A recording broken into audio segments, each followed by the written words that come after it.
welcome everyone to episode 128 of the most must-see show to ever hit the Bedford TV airwaves, or any airwaves for that matter, north, south, east, west, backwards, frontwards, sideways, any which way you look at it, the Wrestling Connection.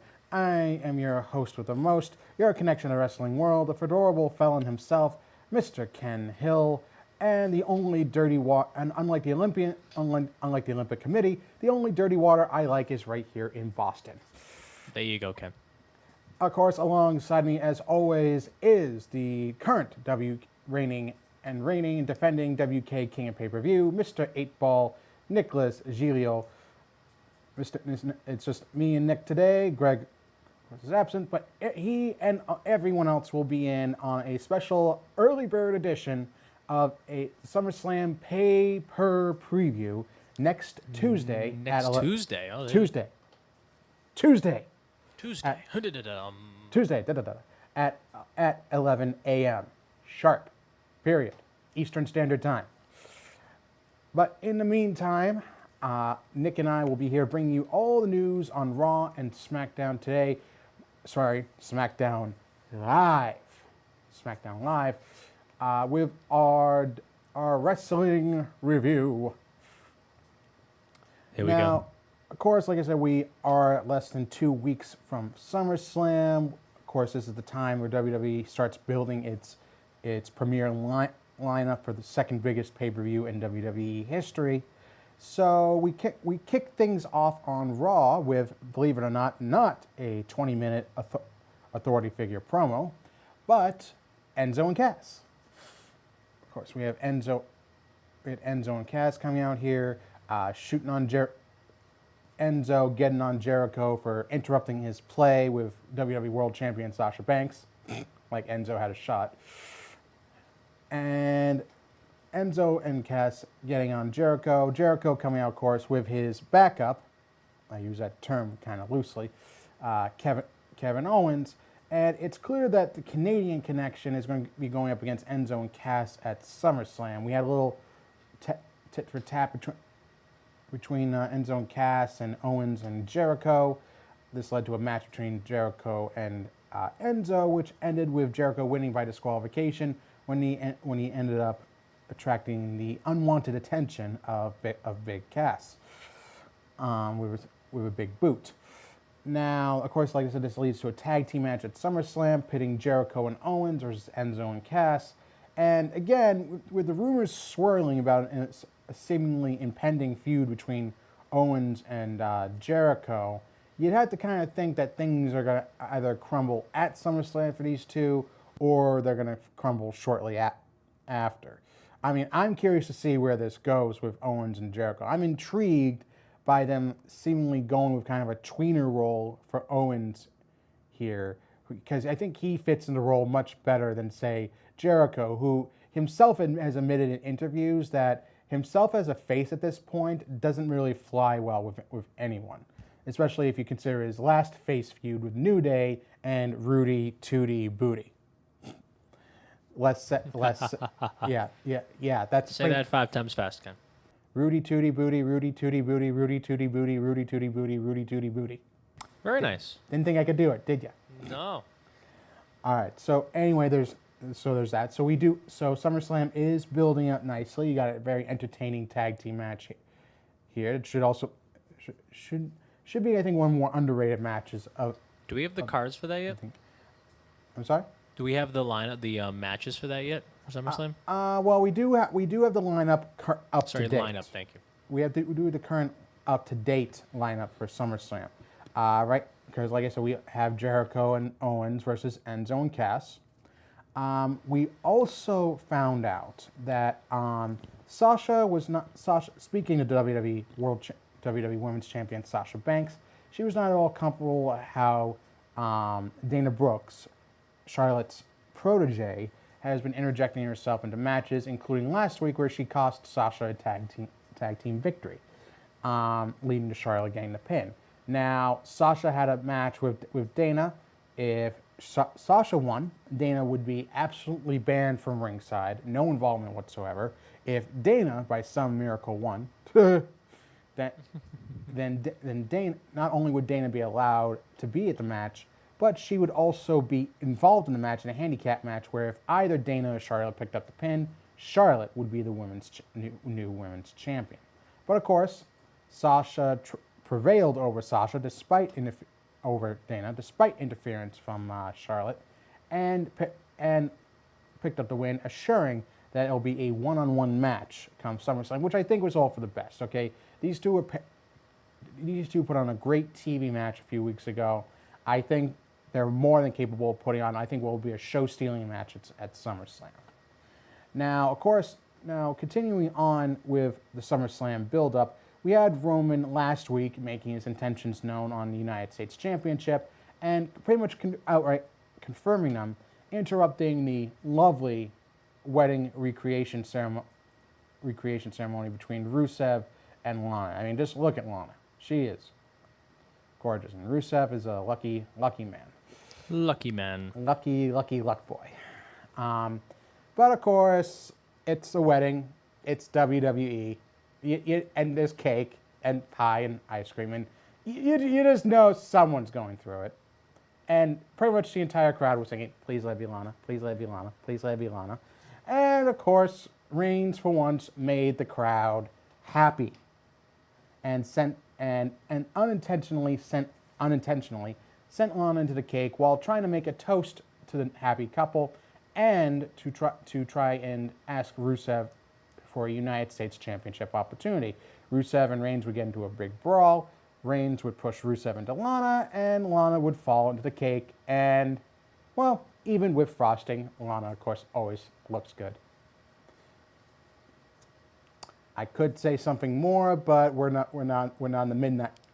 It's not the midnight hour, so we gotta keep it PG. It's not. All right. So anyway, Reigns has been making his intentions over the U.S. title, as well as Cesaro and Sheamus. Both have been almost pleading to the Commissioner McFoley to GM McFoley for a bigger opportunity on Raw, since having been drafted there on the low end of the totem pole, so to speak, as far as the draft went. Sheamus and now Cesaro won their first match last week, which would indicate that Cesaro would be in line for a future championship match. Sheamus took offense to that. They had a big brawl, and it led to a rematch this week. You think that, oh, hey, Sheamus is going to win, things are going to even up, and they'll probably have a blow-off match at SummerSlam. That wasn't the case. Cesaro, okay, it's a picture of a redhead. It's a picture of the redhead. Not that one. And a bald guy. Redhead and a bald guy. Yeah, I'm colorblind, Ken. You're colorblind? Yeah, actually I am. You actually are? Yeah. Okay, well, probably, yeah, that's multiple colors. Probably a good thing you're colorblind for that. Yeah, here we go. There we go.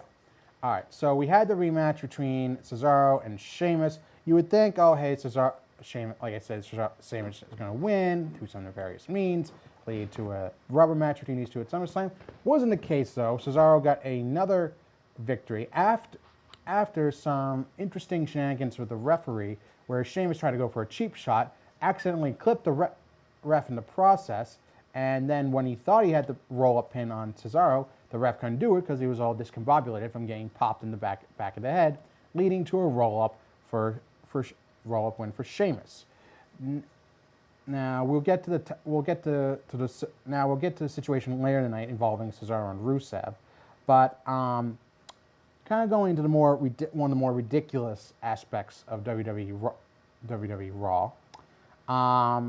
We had Anderson and Gallows, or should I say Dr. Anderson and Dr. Gallows, so my apologies to the men in the white coats, coming on to show in a doctor set, something like out of like an old school DX segment here, and talking about the affliction known as ring postitis, something that Big E suffered from last week at the hands of the club, and they were promising on doing the same to Kofi Kingston. Now, I mean, this was basically just full of like, well, okay, it's not appropriate.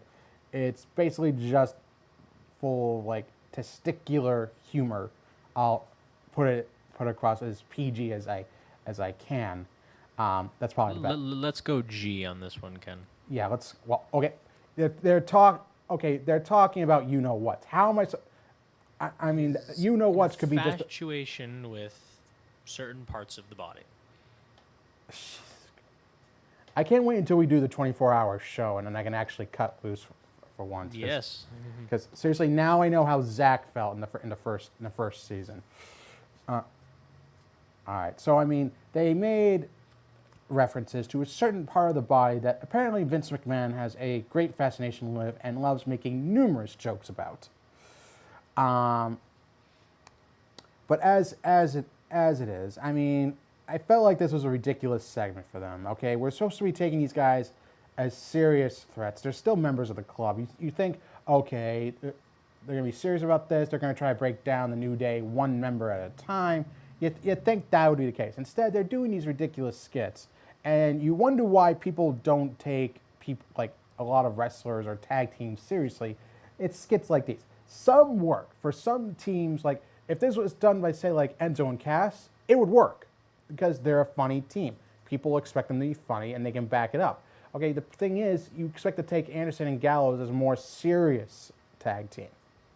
There's the problem. It's the whole orientation of tag teams here. You see a team like Enzo and Cass, you think, oh, they're going to do something like outright uproarious and hilarious. You see a team like Anderson and Gallows, you think, oh, they're just going to beat the bejesus out of people.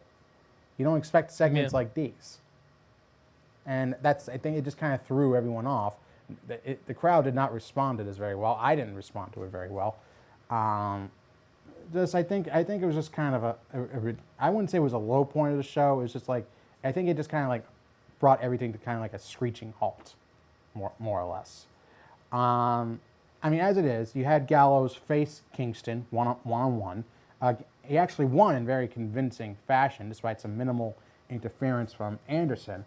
So at least they're showing that Anderson and Gallows can be a half-decent threat to the tag team titles by taking out Big E last week and dominating Kofi this week. But okay, this kind of just threw everyone for the loop. That's all I'm saying. All right, so moving on from there, I mean, we went from one ridiculous segment to another where R-Truth still with his Pokemon Go obsession. Okay, people get on someone like me for liking Pokemon Go, and you got a 40-plus-year-old like R-Truth. Yeah, pick your targets a little more wisely. Okay, so yeah, R-Truth. Any reason why Scooby-Doo is in here? Yeah, because they got a new directed DVD film coming out. Scooby-Doo and some kooky, wacky WWE wrestling themed mystery going on with even Undertaker thrown in the mix. Poor guy. It's sad when in wrestling age when you actually pity someone like the Undertaker for being involved in a film like this. Ooh. You can't even call it a film. Okay. So yeah, they had a little backstage skit right there with Scooby-Doo and the Mystery Machine and all that. Then moving on, please. Moving on. We come to the main event. We're actually a main event segment where Mick Foley apparently invited Daniel Bryan to kind of smooth things over, clear the air between the two of them over the altercations between Lesnar. Are we still on Raw? What? We're still on Raw, right? Yeah, we're still on Raw. So you mentioned that's what Bryan. I'm talking about. The main event of Raw was where Mick Foley invited Daniel Bryan out to the ring to apologize for Randy Orton altercating with Lesnar on Raw, and then Lesnar doing the same thing on SmackDown. Okay, now we notice a little bit of dissension here between the Raw GM and the SmackDown GM, which is kind of interesting because you want to start building up a slow build that animosity here between the two GMs. It's nice like to have like the mutual admiration society every once in a while, but ultimately you're going to have to start pitting Foley and Bryan against each other. And I thought that was a good way to start the ball rolling ever so slowly.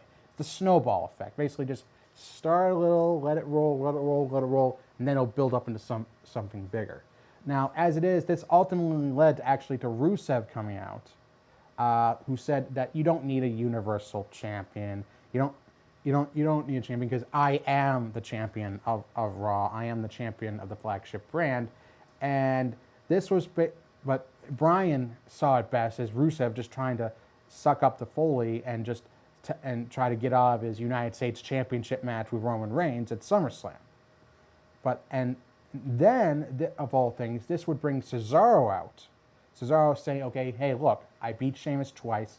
You promised me a future championship match, and I would want it tonight." And Foley acquiesced to that. He gave Cesaro a United States Championship opportunity, and while Cesaro was closing in on the United States Championship, here comes Sheamus out, and you just heard the crowd just start moaning and groaning because you saw the ending coming. Cesaro actually did. There were a couple of false finishes involving Sheamus, but ultimately Sheamus would get a bro kick on Cesaro, leading to Rusev pinning Cesaro and retaining the United States Championship. Then you had Reigns coming out, and you can see right there, making his mark, spearing Rusev, making his intentions loud and clear that he's coming for the United States Championship at SummerSlam. Now, as far as the Cesaro-Sheamus debacle is going, I don't know if this is just going to lead to Cesaro and Sheamus having a rubber match at SummerSlam. It's not really a rubber match because Cesaro's already won two both matches, or if this is going to lead to a third match at SummerSlam, or if we're going to see Cesaro and Sheamus thrown into the U.S. title mix for a hard-hitting fatal four-way, which I would not be against. I mean, seriously. I mean, Cesaro, Sheamus, Reigns, Rusev. You really can't get. I mean, really couldn't pick a better, more physical, brutal, aggressive fatal four-way. I don't think you could. I think that could, again, you got a lot of underrated matches on the SummerSlam card right here, and I think that would be one of them. Because really, you can't go wrong with triple threats. You definitely can't go wrong with fatal four-ways unless you just have it being where, okay, it's two guys in the ring, two guys on the outside. Go with a different style, WWE. Go with a different style for the fatal four-way. Just have it be like a barn-burning brawl. Just have them all going all at each other at the same time. Have it be aggressive. You got four of the most physically domineering individuals in WWE. Just have them all go at it at the same time. Have a melee. Have it be chaotic. I mean, because WWE seems to have this typical triple threat or a fatal four-way formula for these types of matches. So go outside the box for this one, okay? You're building up SummerSlam to be a big-time pay-per-view. This is the first pay-per-view following the WWE draft. So make it historic as well. Make it a big deal. I mean, you want to make a good first impression following the draft, this is your chance. This is WWE's chance to say, okay, the WWE draft worked. We got some great matches for you lined up on both the Raw and the SmackDown side. So we're going to prove you wrong. We're going to prove that the draft worked. And that's what I think they need to do. All right, so I mean, so you have a couple new matches made up there. You got for now, you got Reigns versus Rusev for the U.S. title. You got Sasha versus Charlotte for the Women's Championship, one-on-one. You got Finn Balor and Seth Rollins facing off for the WWE Universal Championship, which I agree with Daniel Bryan and a good chunk of the WWE fans. It's a dumb name for a championship. It just is.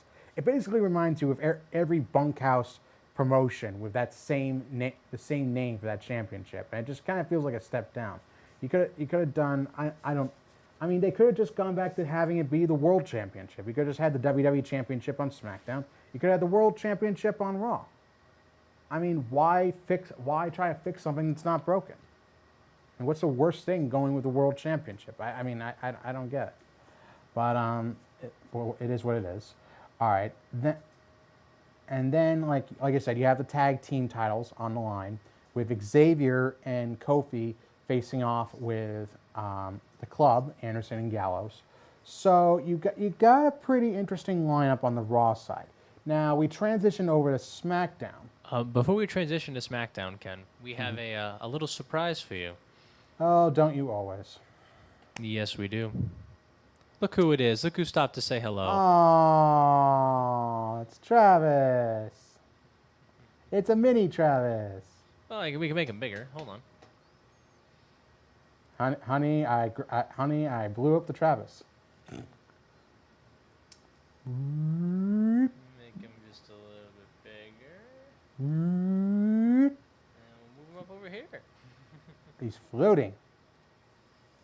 Wait, hold on. I'm not too worried about that, Ken. Here, we'll move him. Oh. Go right there. And we'll move him down. Oh. He's adorable. There he is. Oh. Hold on. A little lower. Hey, And now he's mini again. he's mini Travis. We'll just leave him down there for a while. So He's- moving on to SmackDown. He's a mini Travioli. Mini Travioli. Moving on to SmackDown. Okay, so moving on to SmackDown. The top story, I mean, obviously, is Dolph Ziggler challenging Dean Ambrose for the WWE World Championship. Now, you had Bray Wyatt and Eric Rowan coming out, claiming that they were going to dominate SmackDown, that their business with Dean Ambrose was not done, and that they were not finished with Ziggler either. This brought Dean Ambrose out, looking to give Bray Wyatt some comeuppance for last week for laying him out. He was actually going after Wyatt and Rowan for a little while before Ziggler would come out, try to seemingly super kick Wyatt, who had Ambrose set up for Sister Abigail, only for Wyatt to duck out of the way and Ambrose to receive the super kick. Now, this, of course, since you have two arguing individual challenger and champ, of course, it's SmackDown, so in the traditional style, you'd have to have a tag team match, pitting Ziggler and champion Ambrose versus Wyatt and Rowan. Now, I like what they're doing with Bray Wyatt here. You kind of have him on the outside looking in on the main event scene, which is good. He's on a small brand now that opens things up for Wyatt for the future. I mean, and you got Rowan, who's at this point he's best in a bodyguard enforcer type role, which we saw here, which is for the best. Okay, if you're not going to be doing anything serious with Rowan, have him be a backup for Wyatt. Best thing going for him. All right, so then you had Ziggler and Ambrose at each other's throats. No surprise there. So you had your tag team, you had your main event set for SmackDown. Now, moving on from there, speaking of tag teams, we had American Alpha coming out, making their presence known against a jobber tag team. The interesting thing about this was that you had the other tag teams in the SmackDown tag team division come out, Vaudevillains, the Ascension, the Hype Bros. You had all four tag teams. I say that very sarcastically. All four tag teams in the SmackDown tag team division out there. The other three checking out American Alpha, who have made their intentions known that they plan on being the top team on SmackDown, having a ring clearing brawl at the end with American Alpha standing tall. Now, look, I mean, seriously, it's been almost a month since the brand split, and we have yet to get a clear, coherent announcement concerning the tag team situation. The fact that they're still leaving this like ambiguous as to what they plan on doing. Are we going to have a mini tournament? Are we just going to have a fatal four-way match between the four teams to determine the new tag team champions? Give us an indication. You have less than 2 weeks until SummerSlam, and you have no indication what you're going to do with the tag teams on SmackDown. You have no indication what you're going to do with the women on SmackDown. I mean, okay, once again, I pose the question. Are tag team titles going to be defended on both brands? Is the women's championship going to be defended on both brands? Give us an answer. Okay? I mean, seriously, you would think that if something as important as SmackDown, they want to build up SmackDown, and yet they're not giving us any indication as to like what we got any new championships coming in? Is something going to be brought back? What are we doing for SmackDown right now? The fact that they're leaving all of this up in the air almost a month into the brand split, it's kind of infuriating. It is infuriating. You have no idea what's going to happen here. I mean, they've given no hint, no indication. They've just been dropping general bits of trivia, like you get from a support email. I mean, you get like the most general answers to questions that don't even answer the questions you posed in the first place. That's all Brian and Shane have been giving us. Okay, give us a concrete answer. That's what we want. Give us some indication here. A hint, a clue. Drop something that's going to indicate what you plan on doing with the tag teams and the women on SmackDown. Or if you plan on bringing up more tag teams, okay? Because if you're going to have a tournament, then you're going to need more than just 4 tag teams right now, especially more than just the Ascension. All right, so anyway, speaking of the women, we had the continuing spectacular debut of well, no, not this one, the other, here we go, Eva Marie. Last week, she had a supposed leg injury that kept her from having her official debut. And then this week, she had a quote-unquote accidental wardrobe malfunction that led to the match being canceled.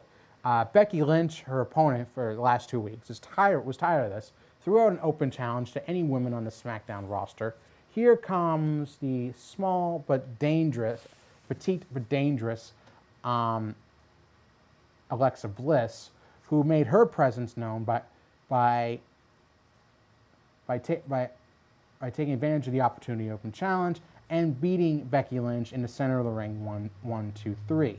So it's good that they're helping establish the hierarchy here in the women's division with Natalya and Becky and Alexa.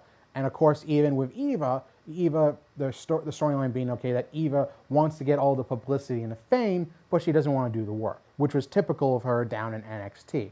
So WWE is just been looking at NXT's notes for Eva Marie and using it to the best of their ability. Yeah, superficial lady, very, very superficial. So WWE knows what they're doing. So anyway, moving on from there. Moving on. We had the continuing saga of Heath Slater, the hottest free agent in WWE history, trying to get a contract. Isn't he the only free agent? He's the only free.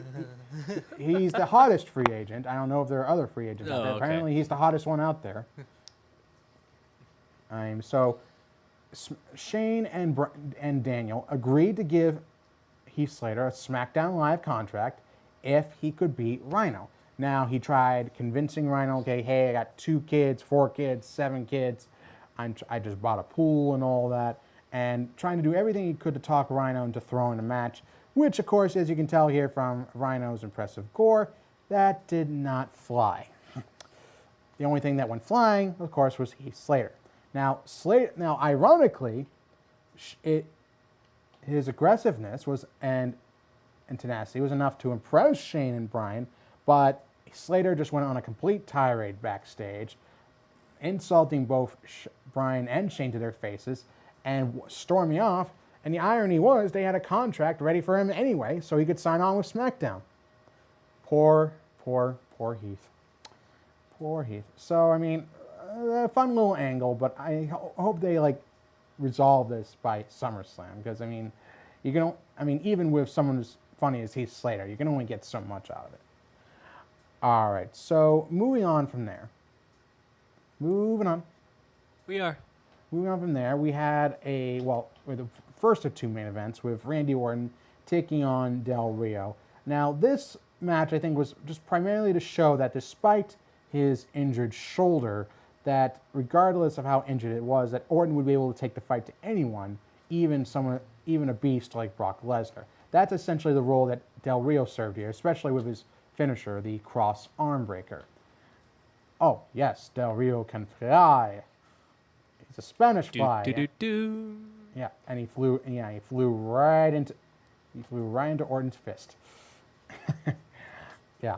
So anyway, Orton picked up the win here with RKO, and it wasn't anything to write home about. It was an impressive match between the two. Of course, they do have good chemistry, but it was basically just to show that despite a shoulder injury, Orton is every bit as dangerous and aggressive as he's ever been. That was the point, to elevate Orton and make him at least look like he's on the same level as Lesnar, even if it's not true in any sense of the word, realistically speaking. All right, so now we come to the second of 2 main events. We had Bray Wyatt and Eric Rowan versus Ziggler and Ambrose. Of course, we had the aggression between Ambrose and Ziggler boiling over here. The two could barely get along with each other. You can see here even Travis doesn't like. He's scared. It's all the animosity. He's frightened. He can't handle it. I can't handle it. Now, of course, Wyatt and Rowan would try to capitalize on the dissension between Ziggler and Ambrose, but ultimately, Ziggler and Ambrose would pick up the win after Ziggler hit a big-time super kick on Rowan. But of course, Ambrose, who early in the night had promised, I'm going to give you a receipt for that super kick, and of course, we know Ambrose. When he makes a promise, he usually keeps it, and dropped Ziggler following the match with a Dirty Deeds DDT, as seen here. Nope. That's the only picture. That's the only. Wait, there's this one. There you go. There's another page. I didn't see the other page. Right. Here, we'll let this one fester a little bit. Right. So. That hurts. Yep, pretty much. So, right now, we know on the SmackDown side, you got Ziggler challenging Ambrose for the WWE World Championship, and not much else really, because you got a little bit of interesting build up with Baron. You got Baron Corbin beating up Kalisto backstage, which will probably lead to either a SummerSlam match or a SummerSlam kickoff match.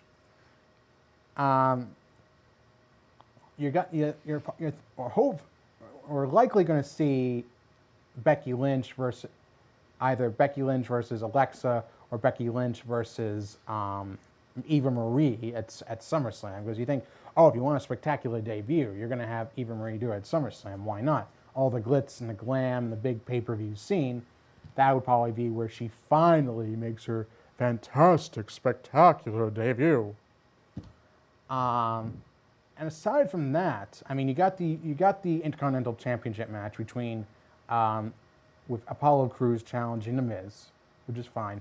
But the thing is, I think Miz is going to have to put on his working boots for this one, because you gotta give Apollo some serious personality in the coming next week and the go home show for SmackDown. They gotta give us a reason to care. Why should we care about Apollo Crews challenging for the Intercontinental Championship? Yes, it's his first championship opportunity. It's his chance to win his first title in WWE. Good for him. Why should we care though? Give us a reason. Miz is actually good at this. He's good at getting the crowd emotionally invested for a match, whether it be a championship match, whether it be a regular match. You need to give people a reason to care about Apollo, so this doesn't just seem like another transitional paper opponent for Miz. Okay, because no one really believed that Darren Young was going to take the Intercontinental Championship home at Battleground. People aren't really believing that Apollo could do it here. Or if Apollo does win, no one's going to care. Okay? There have been times where someone's won the U.S. or the Intercontinental Championship, but then they just do nothing with it because, the crowd's not emotionally invested in them. They don't care. They don't have a reason to care. Oh, hey, he won. Yay, whoop-de-doo. Okay, moving on. Moving on to the next match, okay? Give us something that we can talk about with Apollo Crews here, okay? Because here's the thing. The reason I don't have anything to talk about with Apollo Crews is because I've already summed up Apollo Crews. He's great. He can do flips for a big man. He can do flips. He can do moonsaults. He can do a lot of things. He's strong, okay? What else? Give me a reason to care about Apollo Crews. Give me a reason to care why he's in this match with The Miz for the Intercontinental Championship. That's all I ask. And aside from that, you don't really have a lot lined up for the SmackDown side. You have the two championship matches, the Intercontinental Championship and the WWE World Championship. That's it. No tag team matches, no women's matches. You don't have anything else really lined up for SmackDown, except the impending Baron Corbin Kalisto feud, which will likely be a kickoff match on the preview show, on the pre-show.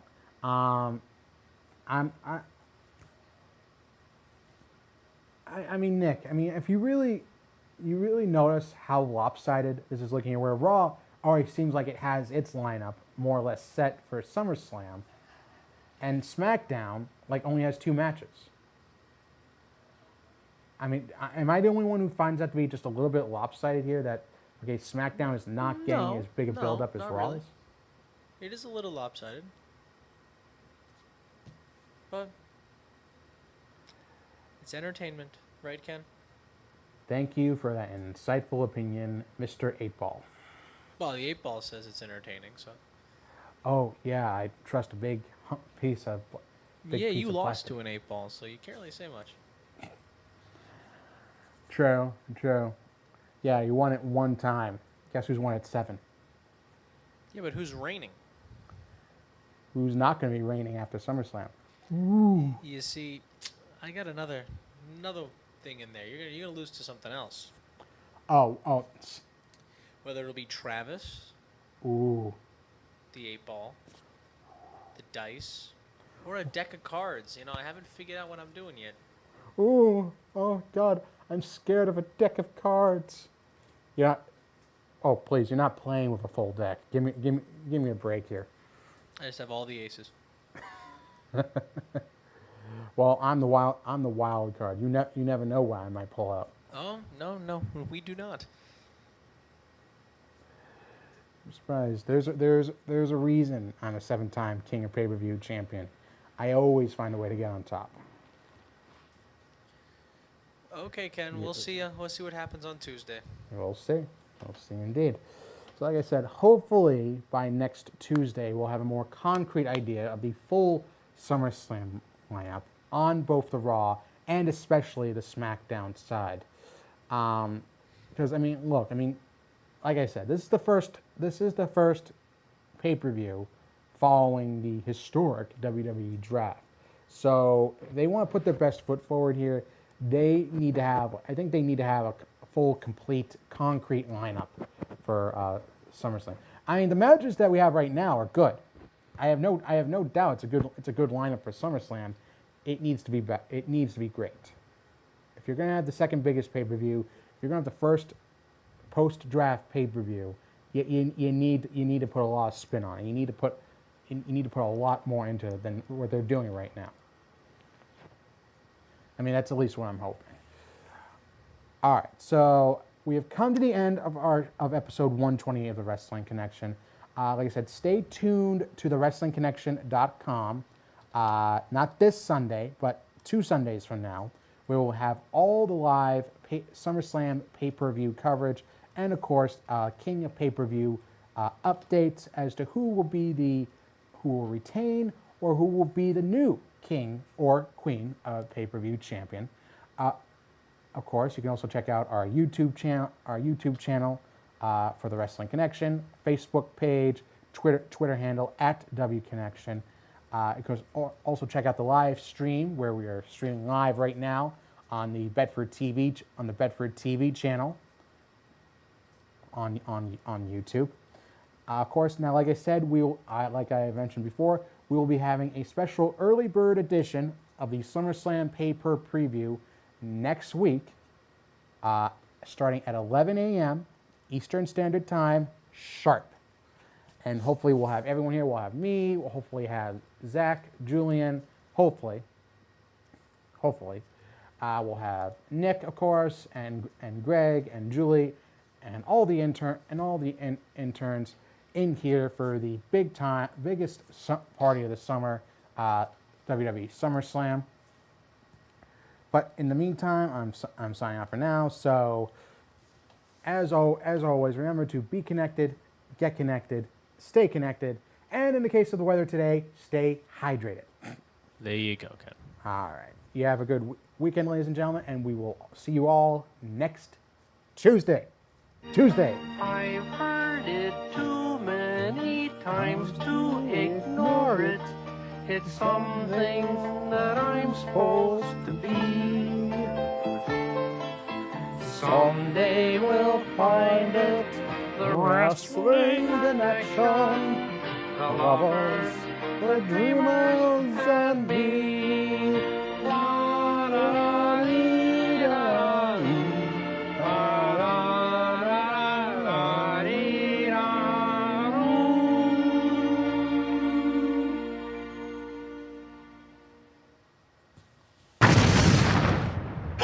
Fear